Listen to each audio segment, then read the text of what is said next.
Welcome back to MTG Grinders. This is David. We're here with Trent Clark. That's me. And round 5, game 1. Who have we got, Trent? We've got Jason Wigg on Green White Collected Company on the right, and we've got Pat Barrett on the Selesnya Counters. We've seen Pat take a mulligan in game 2 of the last round, and then take a pretty harsh beating to some Mardu Dragons in round 3. But he's back here. I think this is winning in. Yep. This is round 5. I am pretty confident that Jason is on top of Swiss or very close to it. Sure. Now, we've seen Pat's deck a couple of times. Tell us about Jason's deck, the Green White Collected Company. So this is the deck that's got all the rage. This is the deck that everyone's screaming and yelling about at the moment. Yep. Playing 4 copies of Collected Company. Now, this card, I know you've had a bit of an interest with it. Oh, yes. I've been messing around with it with Mono Blue Devotion, my deck I saw from Star City Games. Yep.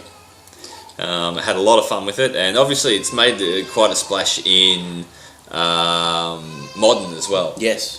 With Anna Fenzer and Kitchen Finks and Murderous Redcap and so on. Yes, the old Malira Pod kind of infinite combo.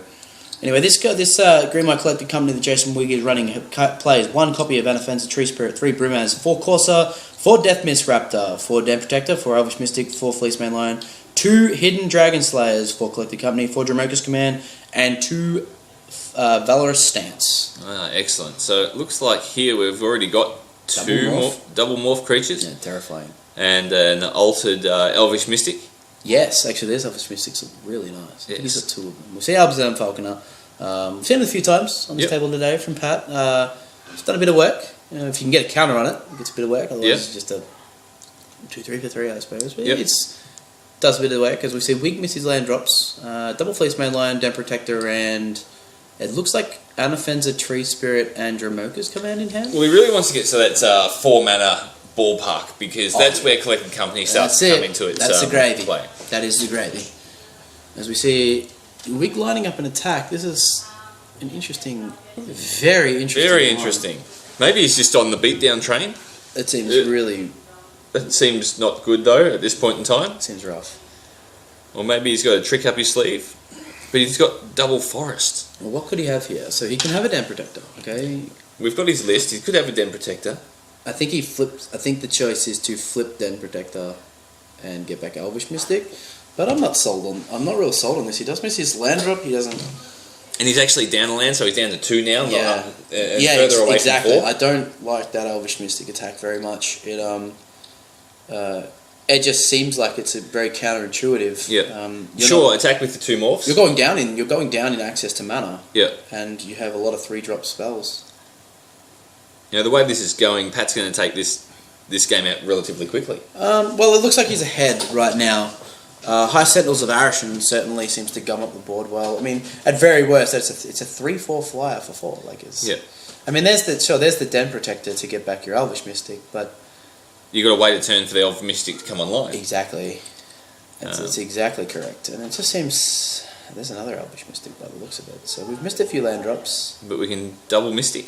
Is that what we're looking at doing here? It looks like it. Double Mystic and then possibly into Collected Company or Hidden Dragon Slayer. I can't flip Chicken Dragon Slayer with no white mana. You can put it out to morph though, and hopefully draw it the next turn. In saying that, he could have played a morph. He could have played a morph this turn. Well, he hadn't attacked with Elvish Mystic. He could have played a morph this turn. It was a very strange move.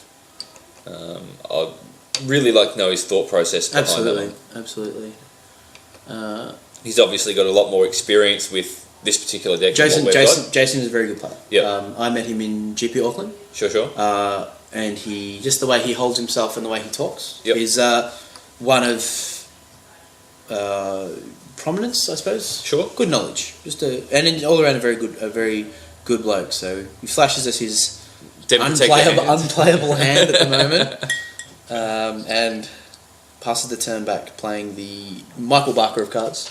The Elvish Mystic. The old Elvish Mystic. There's nothing wrong with a good Elvish Mystic. There's certainly a lot wrong with a bad one, though. Yeah. Alrighty, so back over to Pat here. Pat's certainly not stifled for land in any way, shape or form. He's fighting the Morph versus the Hidden Dragon Slayer.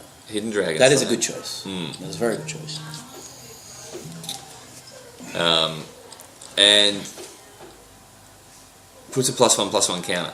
Now, that gives the Arishan cleric, sorry, not Arishan cleric, Abzan Falconer Yep. the ability to fly, and also gives the High Sentinels a 1/1 +1/+1. yep. So he can come in for 7 here. Well, I'd certainly be attacking. I'd be attacking with both, trying to push that damage through. I'm not worried about the Elvish Mystics attacking next turn at all. No. There's a Windswept Teeth. Hey! And we can do something, he says. That's it. Now, what do we do? The Hidden Dragon Slayer is dead. That's the unfortunate part. The Hidden Dragon Slayer was really the cream that was going to get him out of this. Well, I think he's got 2 Fleece Mains in hand. So Double Fleece Mane. It looks like double Fleece Main. Den Protector. It looks like he's going to morph his Den Protector and then go and get Hidden Dragon Slayer back. There's the morph. There's the morph and the pass, but I don't think he has a very good attack. Well, he's only got the... He shouldn't be attacking with the Elvish Mystic. He's only realistically got the Unmorphed Den Protected to attack with. You can't do it because the Abzan Falconer is a 3/4. Yep. And he has no trick. There is no attack here. Looks like He's got an Offenser in hand. Look at the top of those slips, they're frayed. So, I hate it when my slips get like that, when they get all curly and... Yep. Garbage. If we're having a slip conversation, I think the matte slips that they're having these days are the ones that I really like. Yeah, absolutely. Rather than the shiny ones. Yeah. They just shuffle a lot better and they wear a lot better. Yeah, I agree actually. I do like the matte ones. Alright, so Jason passed the turn. High Sentinels coming in. Back over to Pat. Pat decides, yep, I'm going to bash away with these High Sentinels, putting Jason down to 10. Pat being on down to 9 with the sacking of the Windswept Heath, probably getting a Plains. You would assume that he gets a Plains. There we go. Feels like a requirement. Just a little bit of a requirement for his deck. However, he does have access to 5 mana now, so he can unmorph his. He can play that Hidden Dragon Slayer. No, the Hidden Dragon Slayer costs 3 to unmorph, correct? I thought it was 2. I believe I've seen Jin play 3 for it before. I'll quickly have a look at that. No, definitely 2 because we've just had it unmorphed. And so the Hidden Dragon Slayer. Oh, Hidden Dragon Slayer, yes. Sorry, not the Den Protector. Hidden Dragon Slayer is a 3 morph for 3. Yep. I remember playing this guy limited, and oh my god, I couldn't get over how good he was. So now we can morph it in. Recur my card. And then he can blow something up basically at will. No, I don't think so. This deck is very good. This green-white list is very good at fighting protection with protection spells. With the we saw it last round in game 1, I believe. The Valorous Stance? The Valorous Stance, that's what I'm looking for. It plays 3 Valorous Stance and 4 Feet of Resistance. And the God's Willing? God's Willing from the sideboard. Yep. So if you want that extra protection, go ahead. Now, Pat only has 1 Plains out. This could be an issue. He may have a stacked hand of Citadel Sieges. Because we do... And if he doesn't play Anaphan's a Tree Spirit, does he? So there we go. With the High Sentinels attack. It's another 3. Another 4. I'm going to take that. He really wants him to tap that white mana. Yep. He really wants him to tap that white mana. There we go. I'm going to say no. It's the end of turn. It's going to make him use the Valorous Stance. The Feet of Resistance. Which is good hedge on Jason's part, because if he had an idea that it was Feet of Resistance, that it's better to actually take the 4 damage rather than the 5 damage. Yep. So good play there from Jason if that was his if that was his theory. Now do note that Pat now is out of white mana. So yes. He can't use a Valorous Stance or a Feet of Resistance at this point in time. He's only got himself green. So right. If he is going to try and take out the flyer there, now is the time. But he has Double Fleece Mane, Anaphan's a Tree Spirit, and Dramoka's Command. Now how do we get around this, he says? Well, Hidden Dragon Slayer can buy us a bit of life. We can Dramoka's Command to give our Hidden Dragon Slayer another counter, so that it trades with the Abzan Falconer, because it's currently at 3/2 and Abzan Falconer is currently at 3/4. Now I don't. So they'll trade. I don't think he can afford to sack the windswept heath. Ooh, here we go. He's in. He's on beatdown train. I feel like this isn't a bad line. Coming at ya, he says. White Goodman coming at ya. We're going to see some Dromoka's command, I think. And it's just a matter of... You have to put a 1/1 counter on your Dragon Slayer so that they trade with the Falconer. Yep. I think that has to happen. So that makes it a... No, he's not going to. No? No, he says, okay, that's fine. Take 3, 6, 7, 8, go to 5. I will gain 3 and I will go to 8. And maybe he just follows up with double Fleece Mane. Sack the windswept, get the planes, double Fleece Mane. Yeah, could be. And go, I'll just take some beats next turn. Or maybe just go... And win the turn after. Maybe. Oh, no, Dromoka's command. Okay. Elvish Mystic to fight the Falconer. Oh, to kill it off. Yeah, so a 3 for 1. And give my Den Protector a 1/1 counter. Here's just a bit of... This has this much damage on it now. Now it is dead. Yep. I like that. It seems... Oh, it seems bad. Yeah. It never seems like a thing that you want to do. But he knows that he has that many permanents on the field, that many creatures, that he can actually just beat down. Yeah. So trading in for 8 life, dropping him from 13 to 5... and then trading a Elvish Mystic, which is no longer of any use for you except for going right. Yep, and Pat's Flyer is no longer lethal because of the life gain. And we get to play a Fleece Mane Lion as well. So maybe it was the line of play that was very nice. It was very nice. Very good line. Yep. I like that. And that Glare card is a Fleece Mane Lion. Yeah. And it's just, like I said, that just comes back to Jason being quite a prominent player. So seeing that line, it's a very mature line. Certainly not something we saw earlier on in the game. Oh, he's so much better than us. That's why he beat me. Don't say that too loud on camera. Well, Jason and I are currently 1-1 when it comes to competitive RL matches. Sure. Well, I've never lost to Jason. No? No. Has Jason ever lost to you? No. That old chestnut. Nice try. It's okay. Sorry. Thought I'd try and slip it through there. Had to call you out of that. Yeah, fair enough. Alright, so let's see if Pat's got a response, because Jason's definitely got lethal on the board. It looks so. 2 Den Protectors, both with Unmegamorph, Fleece Mane, and a Mystic to... Yeah, so there's the double... Is that... Oh, Valorous Stance.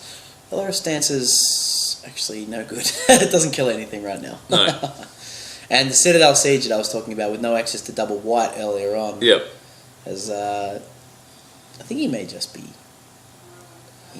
dead. Puts out Plays Citadel Siege. Puts 2 counters on. That makes the Flyer 6 damage? Yeah. Which is 1 short? He does have lethal if he had an extra planes. Or if he... Yeah. To do the Feat of Resistance. Yeah. Yep. This way he can play dragons and tap a guy down. Yep. Yep. That's definitely the line that he needs to take. Tap a dude, and just hope right now, because he did have Jason dead had he have drawn a bit more proficiently with his land base. As we see a Raptor Jesus off the top. Raptor and a Fenza and something else in hand. He just how do I do this? A scratch at the head. Okay. I'm going to go to combat. I'm going to go to combat. And see what... That's the... Yeah. What do you want? Yep, go to combat, see what they do, figure it out from there. Mm-hmm. Oh, no. Did he target the Fleece Mane line? He did. He's going to make it hex-proof. Oh, no. And... That is... Monstrous. That is the one guy... That is the one creature you can't target there.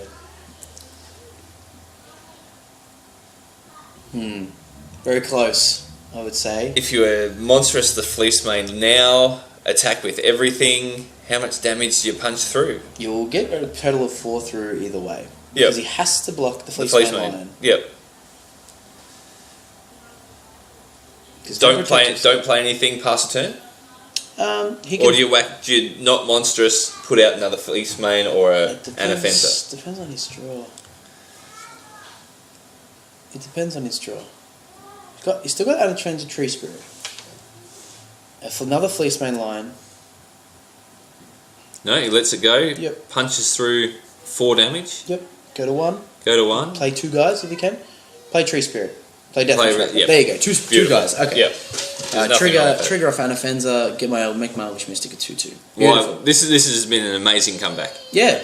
It really didn't look good. No. I will say Pat's deck really betrayed him he's flooded very hard. You see, He has 9 mana on the board, and the problem was he didn't have access to double planes. Yep. So he couldn't commit to the board. The Citadel Siege that slowed him down, and having the Feat of Resistance and the Valorous Dance in the deck, although they're very good, they're just gummy. They're gummy in your hand, and he wasn't beating down hard enough. So I feel like Jason's really snagged this. He's definitely played it correctly. Yeah. I'd say Jason's played it pretty well. Maybe the Elvish Mystic attack at the start was a little bit. Pat's played it the best he can with what he's drawn. Yeah, I was also going to say I believe that he's played it pretty well himself. Like there's certain games that you play perfectly and still lose. Absolutely, Magic is a game like that. Yeah.